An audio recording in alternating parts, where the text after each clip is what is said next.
बिस्मिल्लाहिर्रहमानिर्रहीम। अस्सलाम वालेकुम नाज़रीन, आप यूट्यूब चैनल देख रहे हैं। मैं इमरान खान हूँ। इंपॉर्टेंट खबरें सबसे पहले तो इस्लामाबाद हाई कोर्ट से। अब इस्लामाबाद हाई कोर्ट की तारीफ सिंपल ये है कि ये हाई कोर्ट एक ऐसे चीफ जस्टिस के हवाले कर दिया गया जिनको लाहौर से उठाकर लाया गया 26वीं आईनी तरमीम के नतीजे में। जस्टिस याह्या अफरीदी इनको लाहौर से लेकर आए और 15वें नंबर से उठा के ला के यहाँ पे इस्लामाबाद हाई कोर्ट में चीफ जस्टिस बना दिया। इससे पहले आईने पाकिस्तान इसकी इजाज़त नहीं देता था कि किसी और हाई कोर्ट से किसी जज को ला के दूसरे हाई कोर्ट में बिठा दिया जाए। तो 26वीं आईनी तरमीम में इसका रास्ता खोला गया और फिर वहाँ से एक जज को लाकर यहाँ पे इस्लामाबाद हाई कोर्ट में चीफ जस्टिस बना दिया गया। अब तब से लेकर अब तक इस्लामाबाद हाई कोर्ट ने दो चार चीज़ें बड़ी इंपॉर्टेंट की हैं। नंबर एक, इंसानी हकूक़ के मामलात को तो दफना कर रख दिया है। पाकिस्तान तहरीक इंसाफ और पाकिस्तान तहरीक इंसाफ से जुड़े लोगों को दीवार के साथ लगा दिया है। इंसाफ नापैद हो गया है। हुकूमत की चाकरी चल रही है अदालत में। और जो नए आने वाले जजेस हैं, यानी जितने जजेस वहाँ मौजूद थे वो सारे इंसाफ पसंद जज थे। अब जितने नए आने वाले जजेस हैं वो उनको अहम तरीन जगहों पे, अहम तरीन पोजीशंस के ऊपर उनको रखा गया। तमाम अहम केसेस उनके सामने लगाए जाते हैं। मिसाल के तौर पे जस्टिस जहांगीरी, इन्हें अब काम से रोक दिया गया है।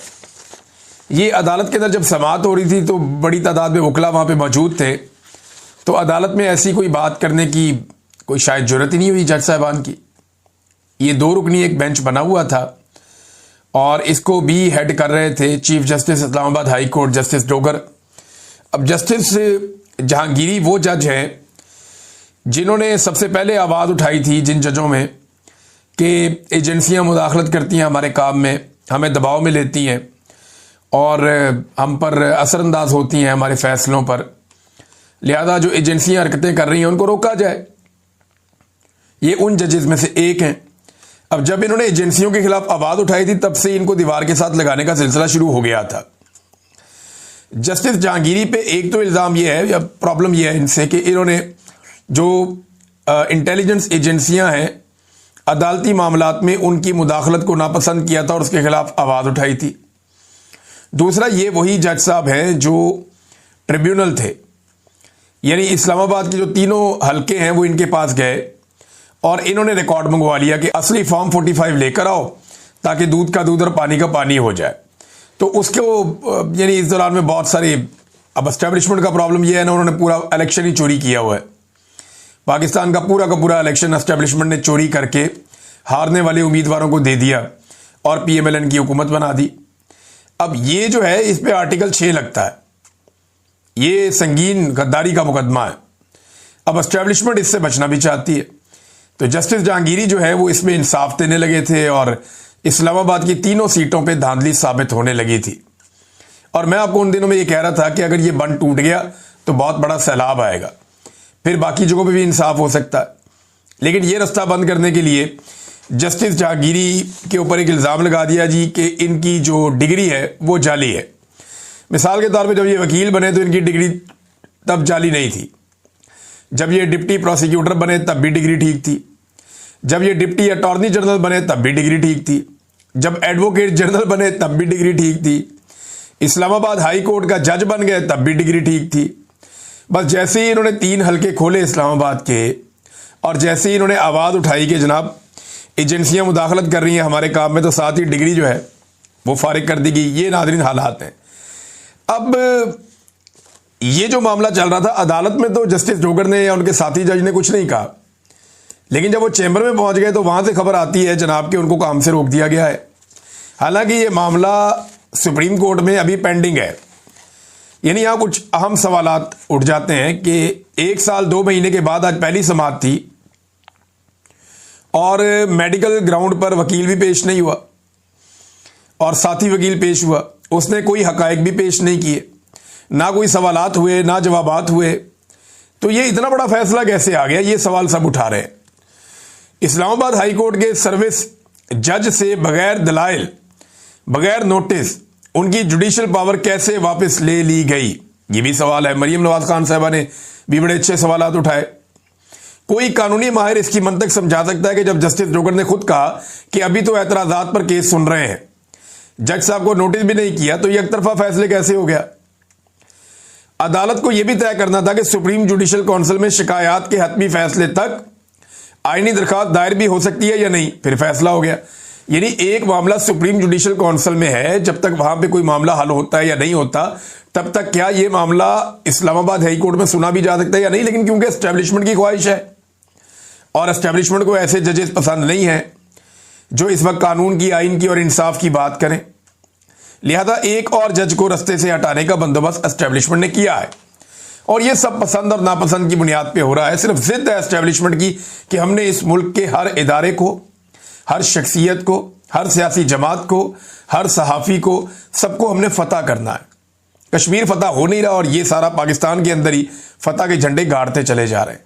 बहरहाल ये एक बहुत बड़ी ज्यादती है जो जज साहब के साथ कर दी गई है। मैं तो एक बात कहूंगा कि ये बारी बारी सबकी बारी, ये जितने जजेस इंसाफ और कानून के साथ खड़े होना चाहते हैं उन्हें इकट्ठा होना पड़ेगा। अगर वो इकट्ठे नहीं होंगे तो याद रखिएगा कि बारी बारी सबकी बारी, ये सारे जजेस ज़ेरे अताब आएंगे, क्योंकि एस्टेब्लिशमेंट की ब्रेकें कहीं नहीं लगनी।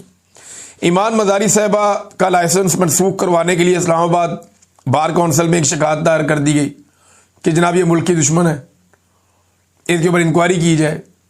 वैसे अजीब मुल्क की दुश्मन है जो हमेशा पिसे हुए तबकात, गरीबों की, कमज़ोरों की, जिन्हें दबाया गया उनके हक में बात करती है। अजीब दुश्मन है जो आइन की बात करती है, कानून की बात करती है, इंसाफ की बात करती है। तो ये तो कोई मुल्क दुश्मनी नहीं है, बल्कि इससे ज्यादा तो मुल्क की खिदमत कोई नहीं हो सकती।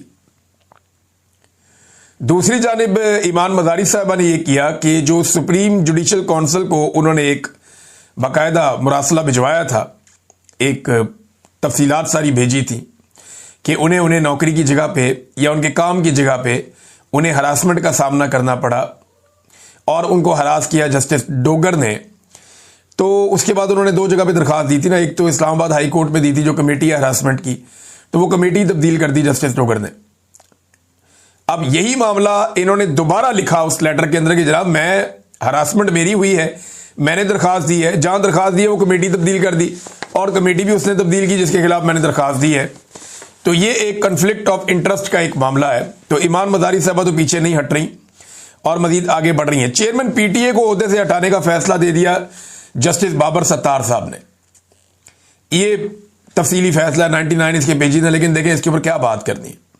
कल जस्टिस डोगर बैठेंगे दोबारा और एक डीबी बिठाएंगे और इस फैसले को उड़ा देंगे। ज्यादा 1 2 3 दिन 4 दिन ये फैसला नहीं टिकेगा, इसलिए कि इंसाफ और कानून के मुताबिक होने वाला हर वो फैसला जो पाकिस्तान की मिलिट्री एस्टेब्लिशमेंट को या किसी रिटायर्ड जर्नैल को भी सूट ना करता हो, ये रिटायर्ड जर्नैल है ना चेयरमैन पीटीए, तो इसको भी अगर सूट नहीं करता तो जस्टिस डोगर है ना, जस्टिस डोगर जनाब बैठेंगे और बैठ के इसको उड़ा देंगे अपने एक साथी जज के साथ अपील में। तो ये होना है और मैं आपको पहले से बता रहा हूं। नाज़रीन, पाकिस्तान की क्रिकेट जो है वो बहुत अजीब तरीके से तबाह बर्बाद हो गई है। मैंने मोहसिन नकवी की वजह से इसका बाइकआउट किया था, लेकिन अब इन्होंने एक बड़ी घटिया हरकत की है जिसकी वजह से मैं ये आपके सामने मामला रख रहा हूं। पाकिस्तान क्रिकेट बोर्ड ऐसा लगता है कि राय फरार इख्तियार कर रहा है। मोहसिन नकवी ने कहा जी हम ये टूर्नामेंट नहीं खेलेंगे, हम मैचेज ही नहीं खेलेंगे जब तक मैच रेफरी यहां पे रहेगा, इसको हटाओ। और वो इसलिए हटाओ कि इंडियन प्लेयर्स ने मैच जीतने के बाद पाकिस्तानी प्लेयर से हाथ नहीं मिलाया। भाई जो इंडिया ने किया वो उनका ज़र्फ है, जो इंडिया ने किया वो उनकी औकात है, ये उनका बुग़्ज़ और उनकी नफरत है। और जब वो ये करेंगे तो दुनिया में उनको पजीराई तो नहीं मिलेगी ना। वो अपनी सियासत भी कर रहे हैं, अपना खेल भी खेल रहे हैं। आपको मैदान में उन्हें शिकस्त देनी थी, आपकी क्रिकेट टीम ने उनको मैदान में हराना था।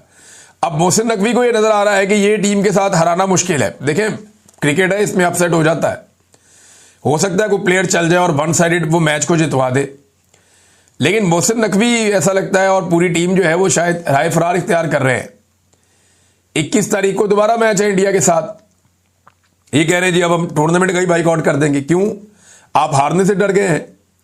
भाई पाकिस्तानी टीम को मुकाबला करना चाहिए, मैदान में जाके गेंद और बल्ले के साथ मुकाबला करें, इंडिया को हराएं, फिर आपकी चॉइस है कि आपने हाथ मिलाना है या नहीं मिलाना।